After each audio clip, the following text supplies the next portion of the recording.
downpour in Uptown, a rainy lens there. These storms bringing heavy rain and potentially dangerous winds. Thanks for starting your day with us here. I'm Ben Thompson. We have team coverage of everything you need to know as the storm moves through. Kia Murray and Richard Devane have a look at the roads this morning, but let's begin with Chris Mulcahy and Larry Sprinkle. They're tracking the storm from the WCNC Charlotte Severe Weather Center. And yes, good morning. Weather aware day. We do have south of here in the southern part of Chester County in South Carolina and that extreme western part of Lancaster County. That's a tornado watch in effect until 8 a.m. this morning. As we check and show you the potential right here across the Charlotte metro area and the entire region, we could see strong, even severe thunderstorms out there today.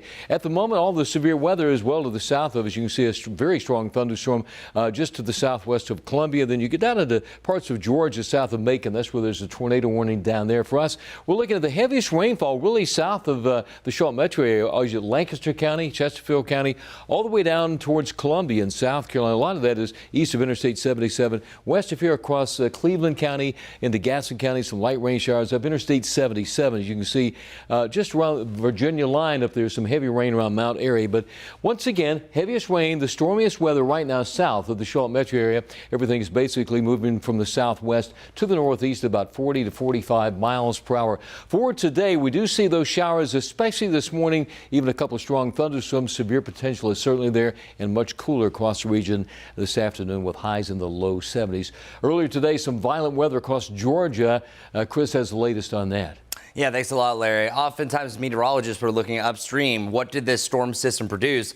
And boy, was it active in Georgia. Let's take a live look from Macon, Georgia. What was happening right now? You can see the active lightning off in the distance. Not as much of a light show here in the Charlotte area, but really what we want to focus in on, what happened right before midnight just east of Atlanta. Now, we do have some video. This was taken right along Old Covington Road. This is in Rockdale County. You can see the winds really shaking up the camera, but it's right around Interstate 20 that we did have some confirmed damage reports, multiple trees down in the area as well. And you can see a truck going through actively on the way to clean it, and then the National Weather Service will be out to survey the damage. But I want to show you what it looks like on the radar. Check it out. This was when the tornado rolled through. So slowing it down, you can see that icon that pops up there. That's where the tornado pops, right there, just west of Covington. And it's this image that Brad actually posted right around midnight. You can really see the telltale sign of what happened. So oftentimes as meteorologists, when we're looking at the radar,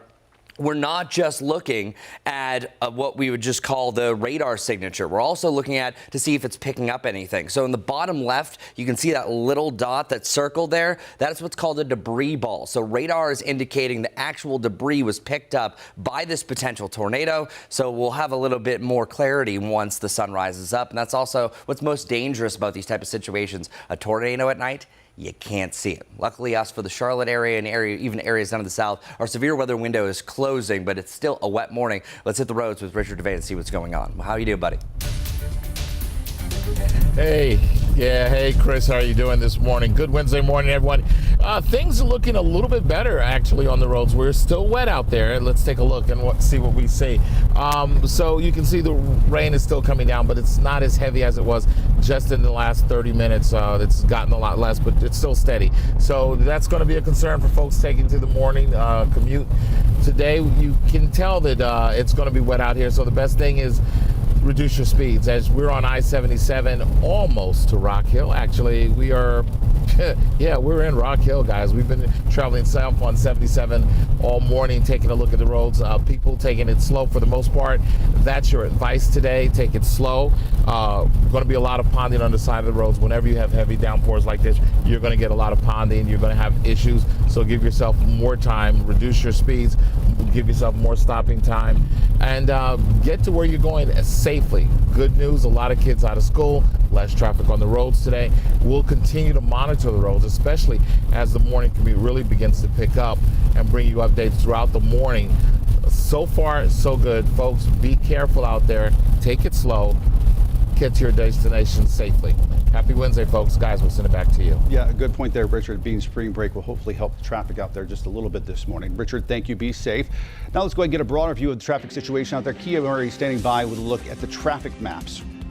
Good morning. Good morning. So we've already had a pretty active start to the morning. I want to start, before I get to those details, with the bigger picture. When we see all of this green and blue, this is the wet roads and pondings that is crossing all of our areas. So this is when the weather and the traffic picture align. As I said, it's a pretty active start to the morning. I want to start with the crashes, though. I'll get to those stalled vehicles in just a second. We've already got a lane that's blocked due to an incident on Sharon Amity and West W.T. Harris Boulevard, rather. And we're seeing a little bit of yellow, which means this is already slowing things down. Very, very, very active for the first part of the morning. This usually doesn't happen until around the 6 o'clock hour. Then the other crash that we already have on the map is going to be on Old Meadow Road. This is at Shackleford Terrace. This one doesn't seem to be slowing anything down, but notice how it's in the blue. That means it's in the area where we're seeing ponding roads. Again, I'm going to get to those disabled vehicles in about 10 minutes, but I want to leave you with this. Whenever we have light to heavy rain, it can slow you down up from 8 to 12 miles per hour. I can't say it enough, guys. If you can give yourself an extra 5, even 10 minutes before you get on the road this morning, please do so, and give yourself some extra space between you and the next driver. Drive safe. Yeah, thanks. And folks, we do still have several more hours of this. So this storm system, as it moves through, a good reminder to go ahead and have the WCNC Charlotte mobile app handy. It's going to send alerts to your phone if any severe weather pops up throughout the morning.